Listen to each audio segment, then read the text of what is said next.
Hi everyone. तो आइए मैं आज आप लोग के साथ एक डिस्कशन करने वाले जो 2023 में कौन कौन सा अध्यक्ष बने, कौन किस रूप में आपको नियुक्त किया गया है, इस पर हम देखेंगे, इस पर बात करेंगे। जो क्वेश्चंस आपको पूछा जाएगा, हर एग्जाम में यहाँ पूछा जाने वाला क्वेश्चंस है। लेकिन अभी मैं आपको क्या बोलते, बीपीएससी हो, एसएससी हो, दरोगा हो, रेलवे हो, या सीटेट हो, या बिहार टेट जो बीपीएससी की तरह वहाँ मुख्य है, ये पूछा ही जाएगा। तो मैं स्पेशल आप लोगों को कह सकते हैं तो सभी एग्जाम में पूछे जाने वाले हैं, ठीक है। लेकिन अभी क्या है, इन बच्चों के लिए मैं बना रही हूँ। तो चलिए इसको देखिए। यहाँ पर आपको पीडीएफ मिल जाएगा टेलीग्राम पे चैनल फ्री, जो टेलीग्राम चैनल यूट्यूब से जुड़ा हुआ है। आप वहाँ से आप क्या करेंगे, प्रोफाइल करके आप क्या करेंगे, टेलीग्राम से जुड़ जाएंगे।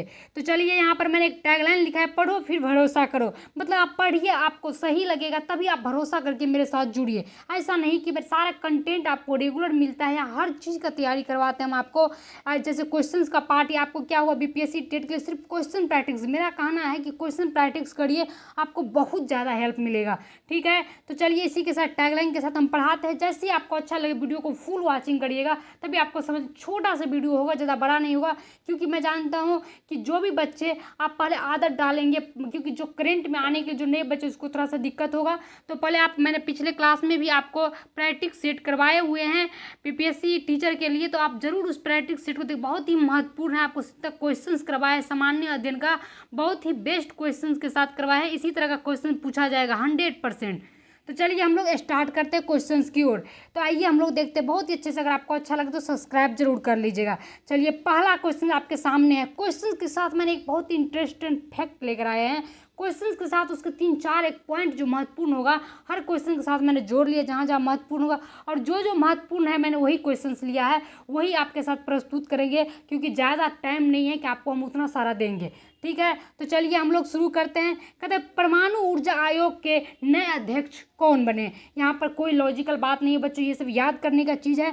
तो हम एकदम सीरियसली चलेंगे, डिस्कशन थोड़ा सा करते करते, ठीक है। तो चलिए परमाणु ऊर्जा आयोग के नए अध्यक्ष कौन है। तो यहाँ पे डायरेक्ट आंसर कहते हैं हम, सी होगा अजीत कुमार मोहंती, ठीक है। तो चलिए इसका आंसर हो गया सी नंबर, जिसका गठन जो हुआ था आपको 3 अगस्त 1948 में। अगर आप ये कहीं खोजेंगे तो आपको 10 अगस्त मिलेगा, लेकिन नहीं बच्चों, ये फैक्ट है, आपको 3 अगस्त 1948 में ये आपको गठन हुआ था। इसी के साथ इसका जो आपको आंसर क्या हो गया, अजीत कुमार मोहंती। तो चलिए अगला क्वेश्चन देखते हैं। अगला पॉइंट्स है कि नीति आयोग के नए सीईओ कौन है। नीति आयोग के नए सीईओ कौन है। अगर आपको आंसर आता है मेरा वीडियो पुश करिए, और इसी के साथ आप क्या करिए, अगला आंसर देखेंगे, मतलब मेरा आंसर देखेंगे। तो दूसरा है आपको कौन सा क्वेश्चन, नीति आयोग के नए सीईओ कौन है। ज़्यादा टाइम बर्बाद ना करते हुए मैं आंसर आप लोग के साथ प्रस्तुत करते हैं। इसका आंसर होगा BVR सुब्रमण्यन। मतलब इसका अर्थ होगा, अगर आपको हिंदी में लिखा रहेगा तो आपको ऐसे लिखा रहेगा, कुछ याद रखें बच्चे, ये इंग्लिश में लिखा है, जिसका मतलब आप घबरा नहीं जाएंगे।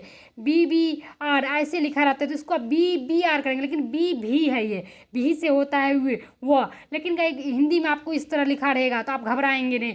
BVR सुब्रमण्यम, ठीक है। तो इसको याद रखेंगे। अब इसकी कुछ फैक्ट है, इसकी कुछ पॉइंट है जो महत्वपूर्ण है। इसकी स्थापना कब हुई थी, 1 जनवरी 2015 में। आपको कहीं कहीं ये 3 जनवरी लिखा लगा, लेकिन रॉन्ग है। आपको फैक्ट क्या है, 1 जनवरी 2015 में इस चीज़ की स्थापना की गई है। मुख्यालय कौन सा हुआ, तो नई दिल्ली। अध्यक्ष कौन हो गया, इसका नरेंद्र मोदी। तो ये सब बहुत ही एक तरह से कह सकते हैं ये करंट है, जो आपको हर एग्जाम में पूछा जाएगा। 100% गांठ बांध लेंगे।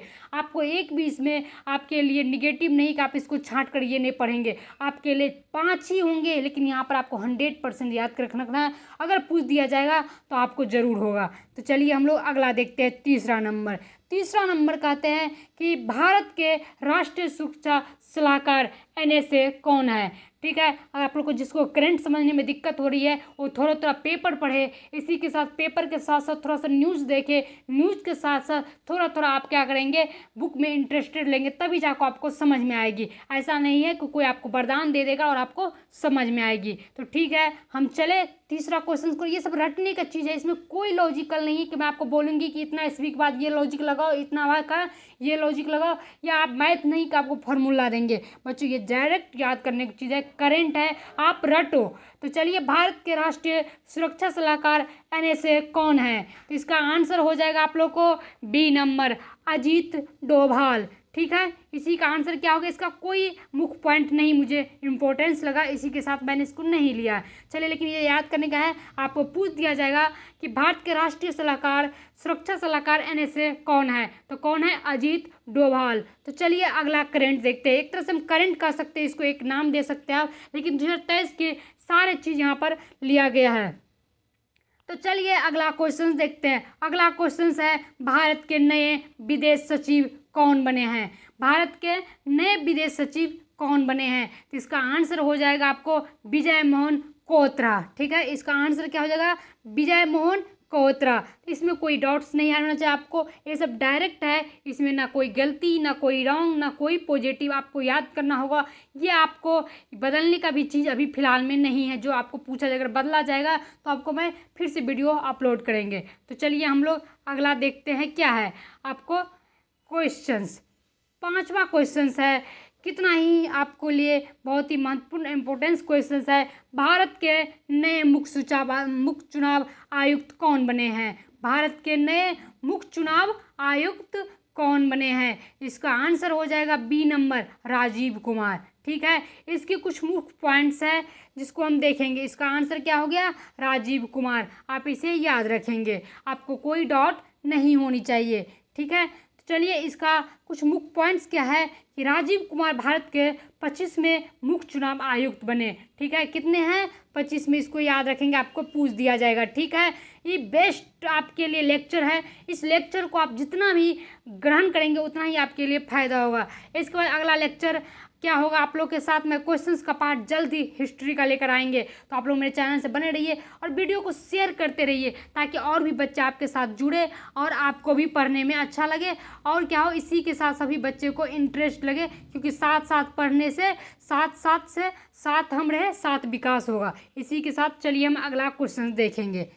तो चलिए अगला क्वेश्चन है, पेंशन निधि विनायक और विकास प्राधिकरण के नए अध्यक्ष कौन बने। कहते हैं कि पेंशन निधि बिना, इसका याद रखेंगे आप, इसको क्या है, विनियामक है। ठीक है, पेंशन निधि विनियामक और विकास प्राधिकरण के नए अध्यक्ष कौन बने, तो इसका आंसर हो जाएगा दीपक मोहंती। ठीक है, इसको याद रखेंगे आप, कौन है, पेंशन निधि विनियामक का क्या है आंसर, दीपक मोहंती। इसका कुछ मुख्य पॉइंट्स ले लिए जो महत्वपूर्ण है यहाँ पर। इसकी स्थापना कब हुई थी, 23 अगस्त आपको 2023 में। जैसे क्वेश्चन पूछ दिया जाएगा आपको, पेंशन निधि विनियामक का विकास प्राधिकरण के नए अध्यक्ष कौन बने, तो आप क्या कहेंगे, दीपक मोहंती। कितने ईस्वी में बने, स्थापना कब हुई थी, तो 23 अगस्त 2003 में। इसका मुख्यालय कहाँ है, नई दिल्ली में। बेस्ट क्वेश्चंस है, इससे बेस्ट क्वेश्चंस आपको 2023 के लिए जो करंट में ये सब बहुत पूछा जाता है, आप हमेशा ध्यान में रखेंगे। 1 लाइनर है जो BPSC टेट पूछा ही जाएगा। जहाँ तक हम एक सभी अभी अनुमानित पढ़ा रहे हैं, अनुमानित में आपको NCERT से उठाकर जो भी बात आएंगे और पढ़ाएंगे, करंट में जो भी आपके लिए मुख्य रहेंगे वो आपको जरूर हम दिखाएंगे। तो चलिए अगला देखते हैं, 7 नंबर क्वेश्चन। 7 नंबर तो क्या है, 7वां क्वेश्चन, भारतीय राष्ट्रीय राजमार्ग प्राधिकरण NHAI के नए अध्यक्ष कौन बने। तो क्वेश्चन बहुत ही बेस्ट है कि भारतीय राष्ट्रीय राजमार्ग प्राधिकरण NHAI का नए अध्यक्ष कौन बने, तो इसका आंसर हो जाएगा ए नंबर, संतोष कुमार यादव। आप इसको याद रखेंगे, इसमें कोई दूसरा पॉइंट्स मुख्य नहीं था जिसे हम लिखना चाहे। तो चलिए हम लोग अगला देखते हैं, 8 नंबर। कहते हैं परमाणु ऊर्जा आयोग के नए अध्यक्ष कौन बने। ये क्वेश्चंस रिपीट हो चुका है, जहाँ तक हमें लग रहा है टाइपिंग की गलतियाँ। तो आप इन क्वेश्चंस का आंसर जरूर बताइए कि क्या होगा। मैंने अभी जस्ट बताए थे कि इसका आंसर क्या होगा। अगर आपको नहीं आ रही है तो थोड़ा सा ध्यान देंगे बच्चों, जब तक नहीं पढ़ेंगे तब तक कुछ नहीं होने वाली है। तो इसका आंसर मैं आप लोग के साथ प्रस्तुत जरूर करते हैं। तो इसका आंसर हो जाएगा सी। ठीक है, अजीत कुमार मोहंती। तो चलिए अगला देखते हैं। बहुत ज़्यादा नहीं, हमको 11 लिए हैं आपके पास, आपके सामने बस 11 जो मेन पॉइंट्स था। ज़्यादा नहीं, 10 से 12 मिनट की वीडियो होगी जो आपके लिए बहुत ही महत्वपूर्ण है, जहाँ से आपको 1 नंबर दिलाने का, 1 से 2 नंबर दिलाने का चांसेज रहती है। तो चलिए हम लोग देखते हैं। जैसे भी कोई जॉब का तैयारी करते हैं तो हम लाखों क्वेश्चन से रट लेते हैं, लेकिन आता कितना है, 2 क्वेश्चन। तो इसी अनुसार हमने 11 क्वेश्चन ले लिए, जिसमें से आपको 1 से 2 क्वेश्चन मिलने का चांस रहेगा। क्योंकि सभी बच्चे पढ़ते हैं, सभी टीचर पढ़ाते हैं, किसी को नहीं पता कि एग्जामर क्या सेट करेगा, लेकिन हमारा पढ़ाना हक है और आपका पढ़ना हक है। तो चलिए 8वां क्वेश्चन कहता है सशस्त्र सीमा बल SSB के दूसरी महिला निदेशक कौन बने। कहते हैं कि सशस्त्र सीमा बल SSB के दूसरी महिला निदेशक कौन बने। अगर आपको इसका डिटेल्स चाहिए, सारा डिटेल्स, तो इसके लिए आपको बुक पढ़ना पड़ेगा। बुक नहीं पढ़ना होगा, इसके लिए आपको एक एक खोजना पड़ेगा, लेकिन करंट में जितना आप याद रखेंगे वही आपके लिए बेस्ट हो जाएगा। इसमें आपको ये नहीं पूछा जाएगा कि सशस्त्र बल सीमा के SSB की उसकी लाइफ लाइनर आप लिखिए, उसका लाइफ में क्या चीज़ था, ये नहीं पूछा जाएगा आपको। बस पूछा जाएगा जो 1 लाइनर क्वेश्चन, दूसरी महिला निदेशक कौन बने। तो इसका आंसर हो जाएगा आपको रश्मि शुक्ला। बी नंबर आंसर हो जाएगा रश्मि शुक्ला। ठीक है, जो आपको याद होनी चाहिए। इसकी स्थापना हुई 20 दिसंबर 1963 में। इसकी स्थापना डेटिंग क्या था, 20 दिसंबर 1963 में। ठीक है, इसकी मुख्यालय कहाँ है, तो आपको नई दिल्ली में। ये मुख्यालय बहुत पूछा जाता है बच्चों, आप इसे ध्यान रखेंगे 100%। इसका मुख्यालय कहाँ है, नई दिल्ली में। ये 11 क्वेश्चन तो था, लेकिन एक क्वेश्चन में मैंने 3 क्वेश्चन छुपाया हुआ है, इसीलिए आपके लिए बहुत ही इंपॉर्टेंस था सीरीज। इसी तरह का इंपॉर्टेंस सीरीज लेकर आते हैं। ऐसा नहीं कि जो सो दे दिए बच्चे पढ़ते पढ़ते पागल हो जाए, ऐसा नहीं होना चाहिए। 4 ही क्वेश्चन मेरे से हेल्प होगा, लेकिन एक इंपॉर्टेंस होना चाहिए। ठीक है, मैं ये नहीं कहता हूँ कि आपको मैं 100% दिलाऊंगा, लेकिन मैं ये ज़रूर कहता हूँ कि आपको क्वालिफाई करने में मेरी सहयोग रहेगी। तो चलिए हमने अगला देखते हैं क्वेश्चंस। अगला है 10 नंबर क्वेश्चंस। कहते हैं भारतीय अंतरिक्ष अनुसंधान संगठन ISRO का इसरो का अध्यक्ष कौन बने। ISRO का अध्यक्ष कौन बने, तो भारतीय अंतरिक्ष अनुसंधान संगठन का अध्यक्ष कौन बने। तो चलिए हम लोग, या तो आपको शॉर्ट्स में देखिए, ये मत कहिए कि ये दूसरा नाम है, इसी का जो फुल फॉर्म है इसका शॉर्ट्स में ये नाम दे दिया गया है। हो सकता है आपको, तो ये हो सकता है आपको ये भी हो सकता है कि ये नाम ना देकर आपको बस ISRO का अध्यक्ष कौन है ये दे दे। आप घबराएंगे नहीं कि ये क्या है, इसी का आपका संक्षिप्त रूप है। ठीक है, शॉर्टेस्ट में। तो चलिए इसका अध्यक्ष कौन है, अगर आपको आंसर आता है तो मेरा वीडियो को पुश करिए और आप आंसर देंगे। इसका आंसर सी हो जाएगा, S सोमनाथ है। ठीक है, इसका दूसरा क्वेश्चन बनेगा कि इसकी स्थापना कब हुई थी। 15 अगस्त 1969 ईस्वी में हुआ था। अब इसका तीसरा आंसर बनेगा या तीसरा क्वेश्चन बनेगा कि इसका मुख्यालय कहाँ था, तो बेंगलुरु में था। और ये बेंगलुरु कहाँ है, कर्नाटक में था। इसी तरह का पूछ दिया जाएगा आपको।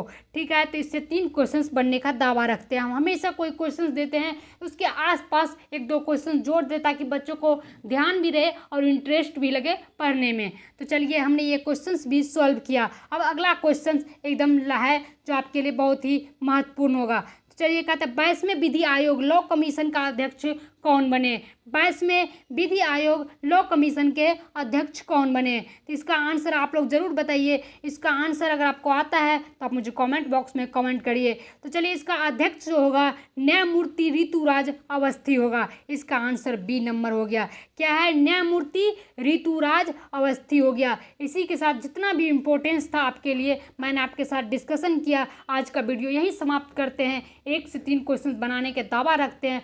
ऐसी वीडियो में आपको अगले टाइम भी प्रस्तुत करेंगे। तो चलिए आज के लिए थैंक यू।